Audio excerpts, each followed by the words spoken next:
But we're going to move on to reviews, and we're going to go to Ed first. Ed, you've been looking at some speakers, funnily enough, being by review. What have you been looking at, and are they any good?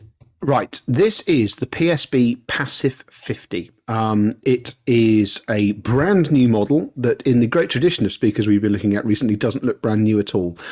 It is, in fact, PSB's 50th birthday present to itself. They have been trading for 50 years. The Passif 50 is based on a design which actually didn't break cover until 1974, so it's just a mere 48 years old.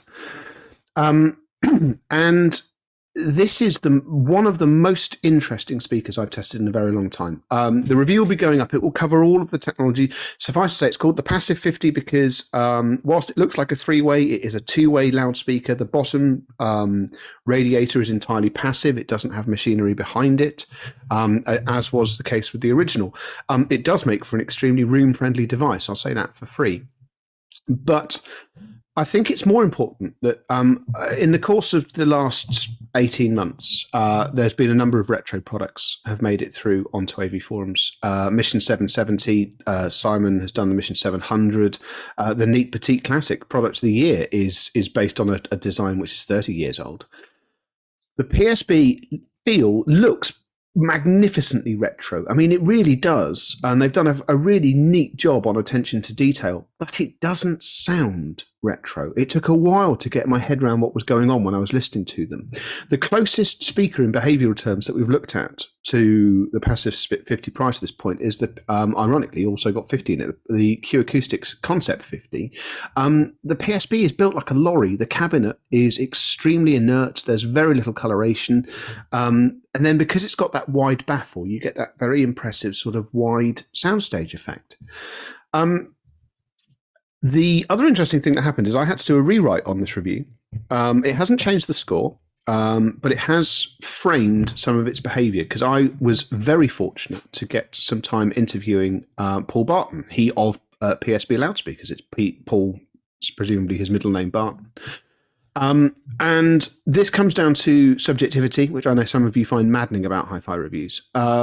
His view, quite correctly, is that a speaker is a window into the music. Absolutely nothing more. It should bring nothing of itself into the mix.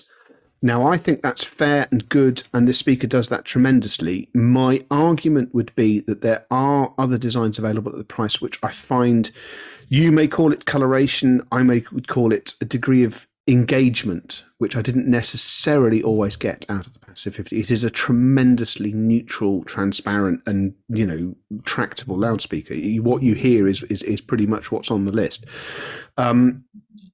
So it's the sort of thing I would suggest that you demo first and get a bit of time listening to it, because it won't be for absolutely everybody, but for people that are looking for something which behaves absolutely like a modern monitor, but will blend in with mid-century furniture, has a nice retro vibe to it. This is sort of one of one.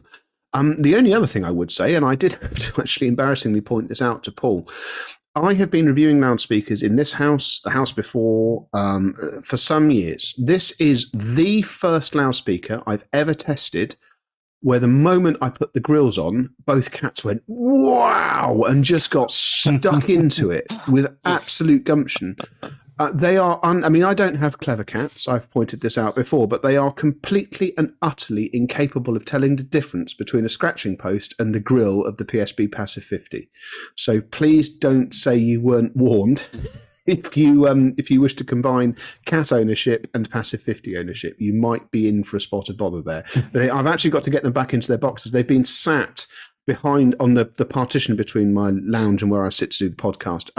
Most of the time, speakers sit grills out. These ones have to sit with their grills absolutely up against the wall to prevent more humiliating damage being done. So, yes, that's a slightly different situation.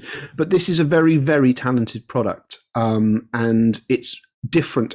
PSB has still kept everything that makes modern PSB loudspeakers what they are. They've simply dressed it in a piece of history from from their past. It's a fascinating piece of kit, and I hope you enjoy the review when it goes live.